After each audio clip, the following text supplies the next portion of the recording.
Hello friends, my name is Steve and welcome to Pick of the Week episode 11 on Page 2 in Comics and Manga. Thank you for dropping by. Hope you're all having a great week, and I am a day late again. I apologize. It's been a wild few weeks trying to keep up, but I wanted to get an episode out this week because I like to try and stay consistent but not doing a very good job. For those of you who are new to the podcast, which is probably most of you if anyone's listening, my name's Steve, and I am getting back into comics after a long break and trying to find new books that I can get into. So I'm trying to find, number ones or arcs I can jump into that are starting off. And I'm not huge on superheroes. I'm more of the creator-owned kind of stuff, but I'm trying different things to see if something tickles my fancy, so to speak. So this week I have 5 books that I did read, and we'll get into it. So the first thing that I read this week was Crusader number 1. This is by Mad Cave Studios and written by Matt Emmons. This is about a Crusader of the Knights Templar, Crusader who's just laying waste to people and doing what Crusaders do. He interrupts a ritual. He finds a ritual and not quite sure what the ritual is yet, but he interrupts it, and it's definitely not good, whatever the ritual was. And he finds himself being teleported to a different place in a different time. And it turns from the beginning feels more of a historical story. And then it goes into more of a fantastical story, different types of creatures and a whole different world that he has to navigate and find his way through. So it does start off with, like I said, more of a historical thing. And then it goes into more of a magical.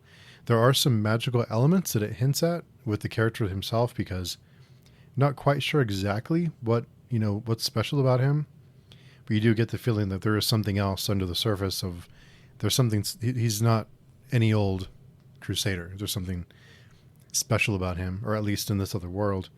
And the art has a very cartoon feeling to it. It feels more like a cartoon. It feels very cartoonish. Doesn't feel very realistic.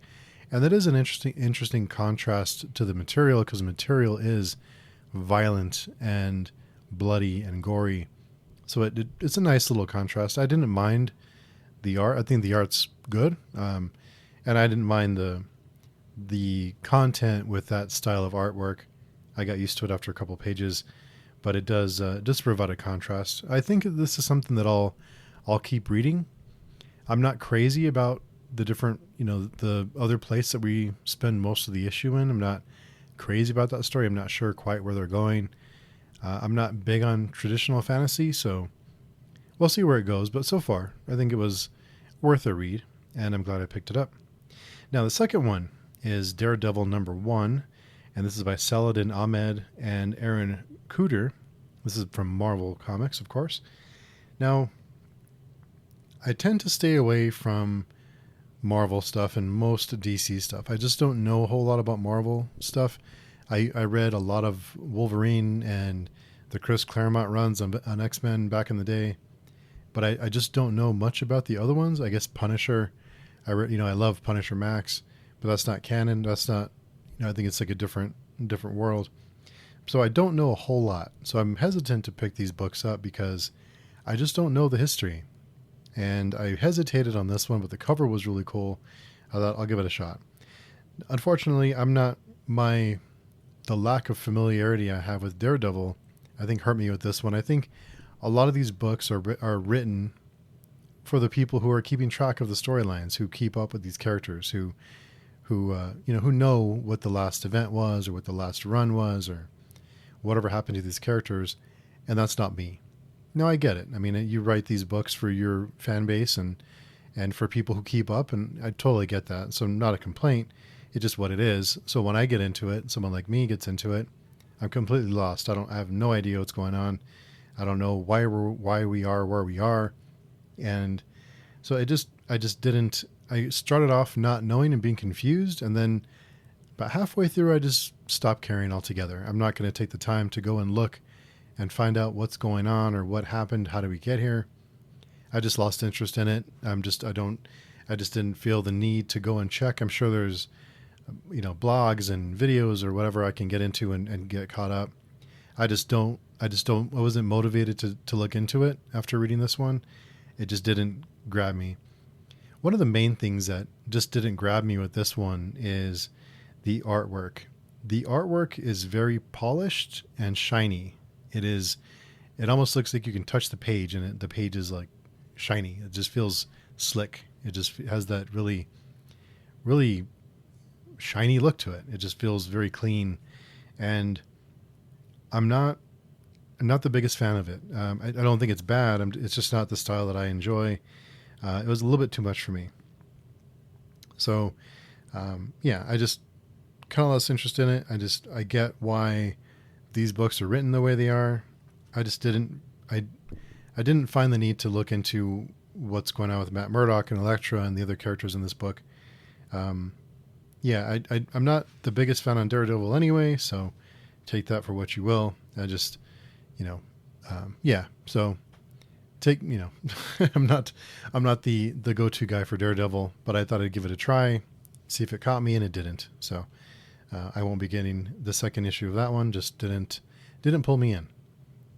Now, the next one that I read is You've Been Cancelled number 4. This is by Kurt Pyers and Mark Dale. This is by Mad Cape Studios. This one, I caught this one late. I had to catch up with the issues, and I believe this is the final issue. I've come to really adore the artwork on this series. The artwork was a little weird at first. It took me a minute to get used to it. It seems almost like scratchy, and it feels like the page is shaking sometimes. It kind of feel like it's vibrating. But the artwork took me a minute, but I've come to really enjoy it. I really love the artwork. The action scenes especially are just done really well. They give you that really, it feels like things are happening very, very fast, and it gives you that feeling. And I'm not sure how they do it exactly, but you know it when you see it. As a reader, when the action scenes really flow, and they really flow with this artwork. There's some books and it just doesn't have the same flow to it, but this one definitely has it. So I've really come to really enjoy it. And the last 2 issues weren't my favorite of this one. Now, with this being the last issue, this is issue 4 of 4. I had to look and make sure because it felt like it wasn't. I thought this can't be the last one, but from everything that I've looked into, this is issue 4 of 4, which I can't say I'm all that fulfilled. I feel like there were some things left on the table, that some characters and some storylines that were developed or at least hinted at or at least touched on that we just didn't get.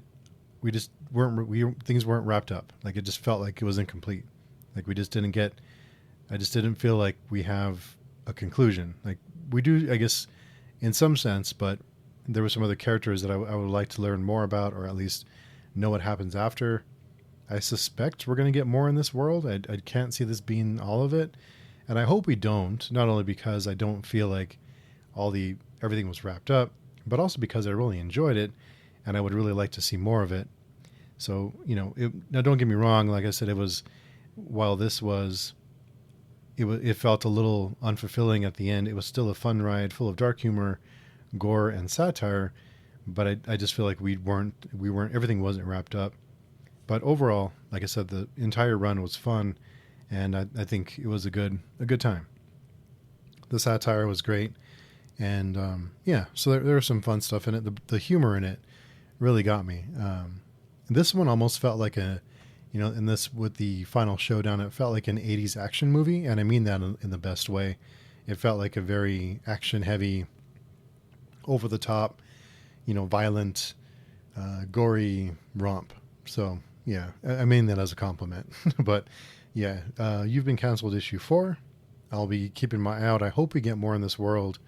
I think there's other stories that are ripe that we can dive into, especially like a prequel or like a prequel story, or more into the characters we do know, or how Cancelled became what it is. I would really like to see that, and I have to imagine with the response that I've seen has been very, very positive, not only for me but from others. And I hope that we get more in this world. Now, these last 2 were kind of tough because I like these last 2, but I had to decide, and I guess having to decide on your pick of the week while you're recording is a good thing, so no complaints.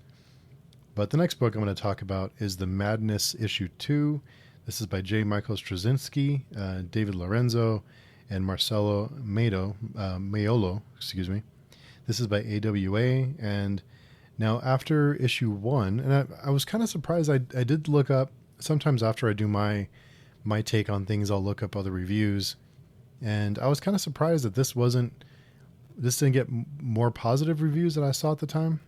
I was a little bit surprised, but after the devastating events of the first issue, this issue is it's more character focused. We learn more about Sarah, our main character, her past, how she has her powers, how they work, where they came from, and it does focus on her childhood and growing up and her adolescence and learning about these powers and how they work and how to control them or not.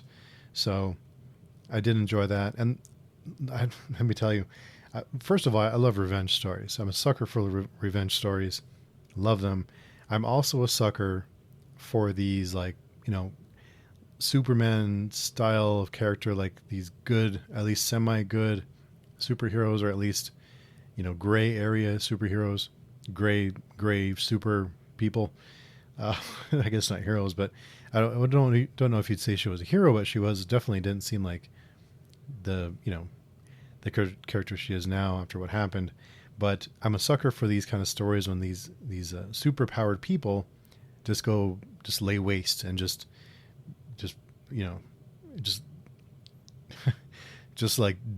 devastate and just really go over the top. And these revenge stories, I really dig that.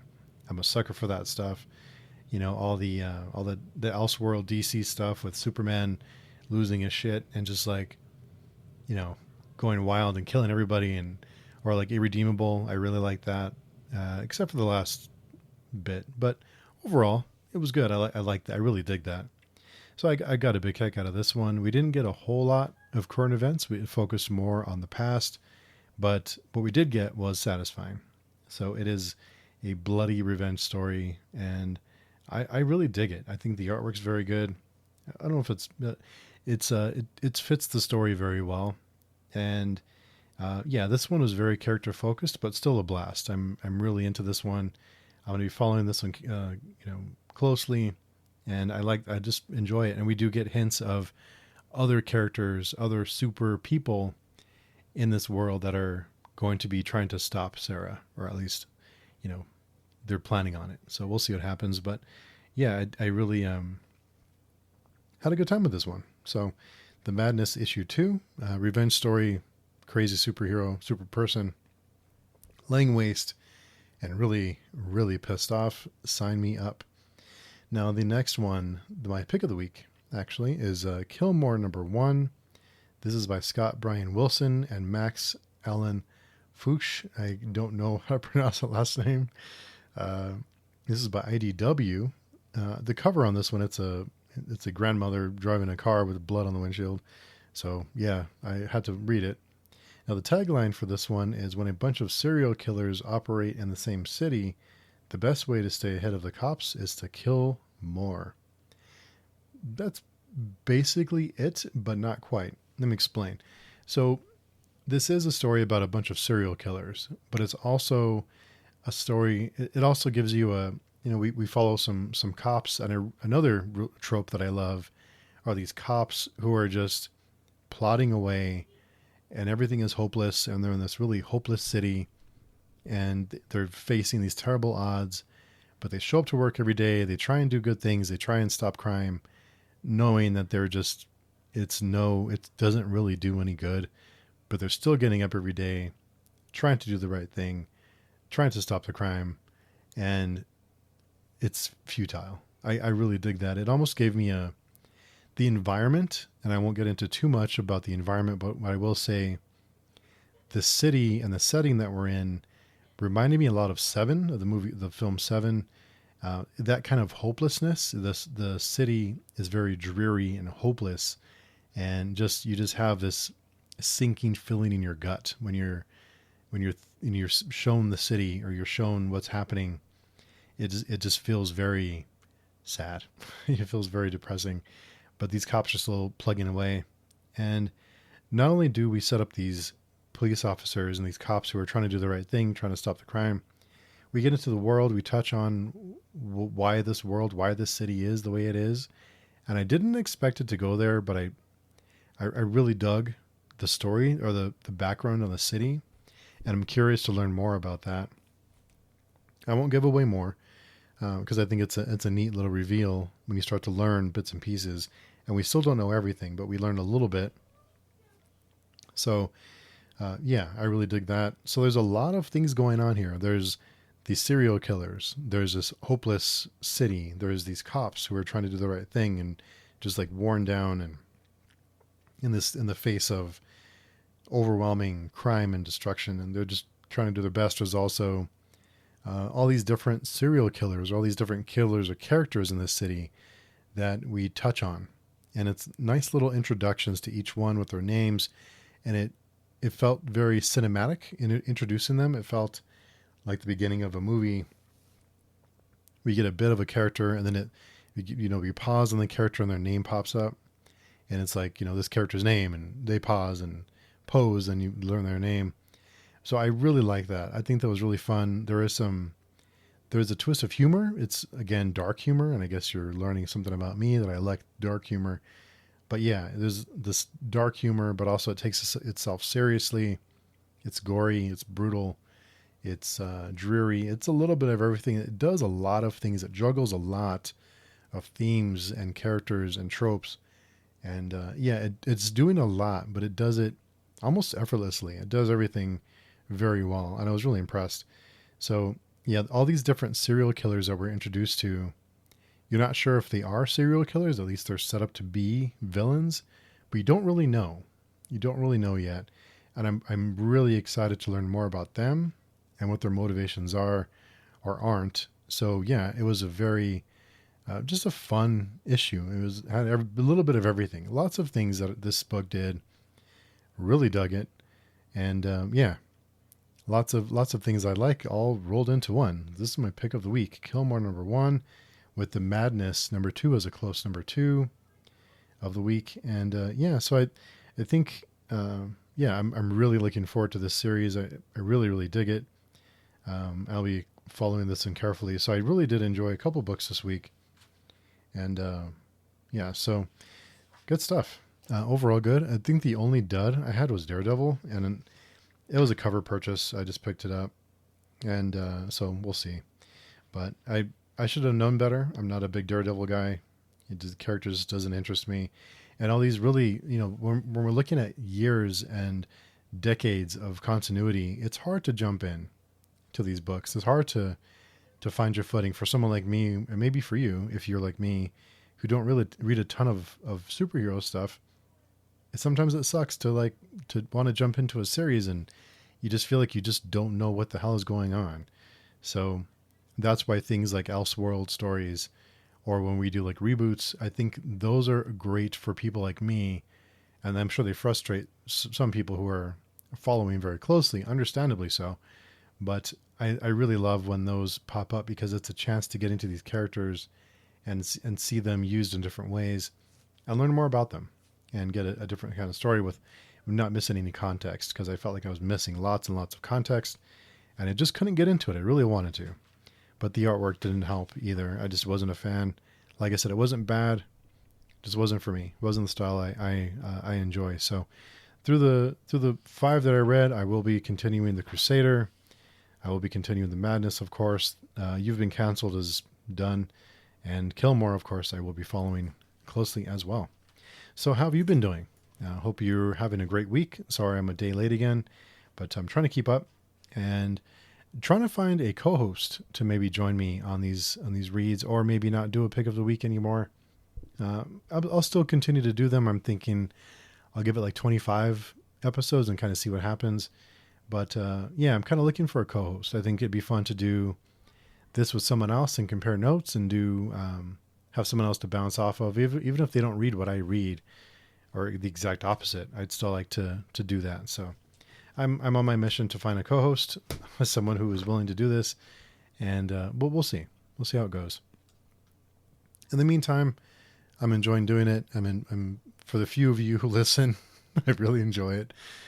Thank you for taking the time. Thank you for hanging out with me and hearing what I think about these books. I really appreciate all of you for listening. And I really appreciate it. If you'd like to connect with me, the best place is on pagechewing.com. That's our blog with our front page blog and our forums. The forums are closed unless you're a member. So just go over, register for an account. I check several times daily. And if I see you register, I will approve your membership. We talk books, movies, music, everything. We talk about everything. Lots of great people there, really friendly. Say, I don't want to say safe, because it make it sound like it's a, it's not like I just mean it's a safe place, like just really friendly people who just want to chat, just have a good time. We're not a fan of trolls or people being douchebags. So if you're a fan of douchebag free zones, come by and check it out and say hello.